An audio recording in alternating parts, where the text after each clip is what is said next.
جب عذاب قبر میں اپنی گردن نکالتا ہے اور مردے تک پہنچتا ہے، اگر وہ دائیں طرف سے آتا ہے تو اس کو نماز کہتی ہے پرے ہٹ، خدا کی قسم یہ شخص دنیا میں بہت مشقت اور مصیبت اٹھاتا رہا ہے، ابھی اسے ذرا آرام کرنے دو۔ پھر عذاب بائیں طرف سے آنا چاہتا ہے تو روزہ اسی طرف سے اسے ہٹا دیتا ہے۔ پھر وہ سر کی طرف سے آنا چاہتا ہے تو تلاوت قرآن مجید، ذکر الہی اس کو روک دیتے ہیں اور اس سے کہتے ہیں ادھر تیرا راستہ نہیں ہے۔ غرض یہ کہ وہ جس طرف سے بھی آنا چاہتا ہے اسے راستہ نہیں ملتا، یہاں تک کہ وہ عذاب کمزور ہو کر واپس چلا جاتا ہے، اور اس کے بعد جو قبر کے ایک کونے میں کھڑا ہوتا ہے وہ ان عبادتوں سے کہتا ہے کہ میں تو اس انتظار میں تھا کہ اگر کسی طرف کی عبادت میں کچھ کمزوری ہو تو میں اس کی طرف سے ہمدردی کروں گا، مگر الحمدللہ تم نے مل کر اس کو دفع کر دیا، لہٰذا اب میں اعمال تولنے کے ترازو میں اس کے کام آؤں گا۔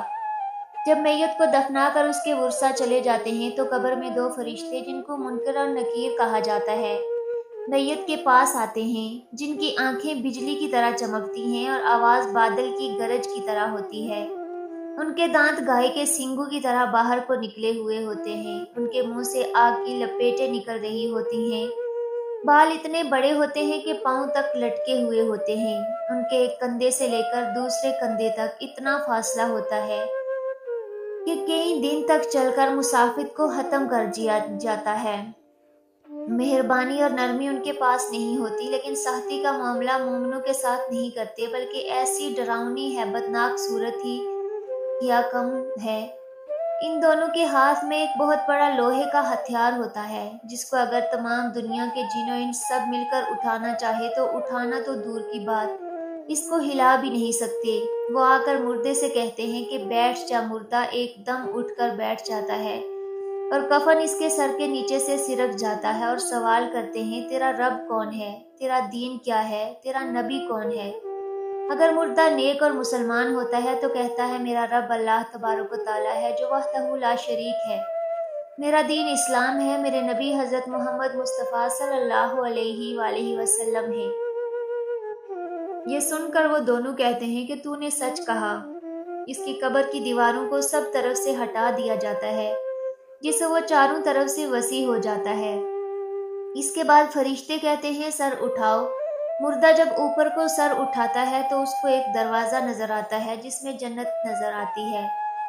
اور وہ کہتی ہے اللہ کے دوست وہ جگہ تمہارے رہنے کی ہے، اسی وجہ سے کہ تو نے اللہ تبارک و تعالیٰ کی اطاعت و فرمانبرداری کی ہے۔ حدیث پاک میں آتا ہے جس کا مفہوم کچھ اس طرح سے ہے کہ رسول اکرم صلی اللہ علیہ وآلہ وسلم نے ارشاد فرمایا کہ قسم ہے اس پاک ذات کی جس کے قبضہ قدرت میں میری جان ہے، کہ مردوں کو اس وقت ایسی خوشی ہوتی ہے جو کبھی ختم نہیں ہوگی۔ اس کے بعد وہ فرشتے کہتے ہیں کہ اپنے پاؤں کی طرف دیکھو۔ جب وہ دیکھتا ہے تو وہ دوزخ کا دروازہ نظر آتا ہے جس سے دوزخ کا حال نظر آتا ہے۔ وہ فرشتے کہتے ہیں اے اللہ تبارک و تعالیٰ کے دوست، تو نے اس دروازے سے نجات پالی۔ اس وقت بھی بندے کو اس قدر خوشی ملتی ہے جو کبھی ختم نہیں ہوگی۔ اس کے بعد اس کی قبر میں 70 دروازے جنت کے کھول دیے جاتے ہیں، جن سے وہاں کی ٹھنڈی ہوائیں اور خوشبوئیں آتی رہتی ہیں، اور وہ قیامت تک انہی بہاروں میں رہے گا۔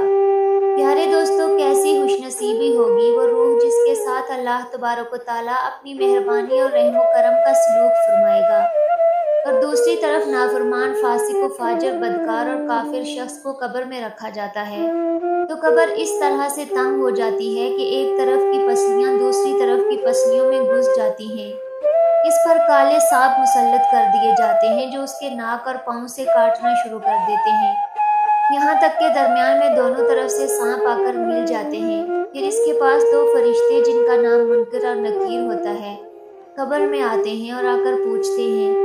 تیرا رب کون ہے، تیرا دین کیا ہے، تیرا نبی کون ہے؟ تو وہ ان کے ہر سوال میں جو جواب دیتا ہے میں کچھ نہیں جانتا، پھر وہ فرشتے اس کو اس قدر زور سے مارتے ہیں کہ ان کی غرض کی چنگاریاں قبر میں پھیل جاتی ہیں۔ اس کے بعد وہ فرشتے اس کو کہتے ہیں کہ اوپر دیکھ۔ وہ اوپر کی طرف جنت کا دروازہ دیکھتا ہے، جنت کے باغ و بہار اس کو نظر آتی ہے۔ فرشتے اس نافرمان سے کہتے ہیں اے اللہ تبارک و تعالیٰ کے دشمن اور نافرمان، اگر دنیا میں اللہ پاک کی اطاعت و فرمانبرداری کرتا تو یہ تیرا ٹھکانہ نہ ہوتا۔ ایک حدیث میں آتا ہے جس کا مفہوم کچھ اس طرح سے ہے کہ رسول اکرم صلی اللہ علیہ وسلم نے ارشاد فرمایا کہ قسم ہے اس پاک ذات کی جس کے قبضہ میں میری جان ہے کہ اس کو اس وقت ایسی حسرت ہوتی ہے کہ اس جیسی حسرت پھر کبھی نہیں ہوگی۔ پھر دوزخ کا دروازہ کھول دیا جاتا ہے اور وہ فرشتے کہتے ہیں اللہ تبارک و تعالیٰ کے دشمن، تیرا یہی ٹھکانہ ہے اس لیے کہ تو نے اللہ تبارک و تعالیٰ کی نافرمانی کی۔ پھر جہنم کے 70 دروازے اس کی قبر میں کھول دیے جاتے ہیں جن سے قیامت تک گرم ہوائیں اور دھواں اس کو آتا رہتا ہے۔ دوستو، قبر کا معاملہ بڑا سخت ہے۔ حضور اکرم صلی اللہ علیہ وسلم نے ارشاد فرمایا کہ قبر تمام فتنوں سے بڑھ کر بڑا فتنہ ہے۔ ہمیں چاہیے کہ ہم اللہ تبارک و تعالیٰ کی نافرمانیوں سے بچیں اور نیک اعمال کریں اور قبرستان میں جایا کریں تاکہ ہمیں بھی اپنی موت کی یاد آئے اور ہم موت کو یاد کر کے دنیا سے بے رغبتی اور آخرت کی تیاری کریں۔